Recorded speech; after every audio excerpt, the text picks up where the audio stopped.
கொள்கிறான். இதோ எந்த தெய்வம் முன்னாலே நான் ஒரே ஒரு புன்னகையில் கண்டேனே.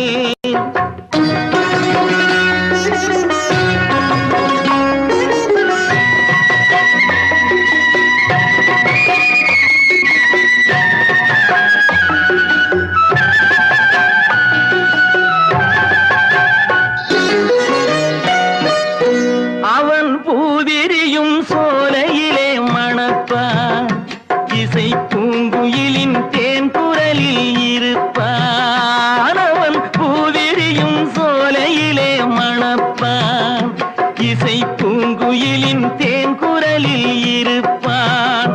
குளிர் மேகமென தாகத்தையே தணிப்பான், களிர்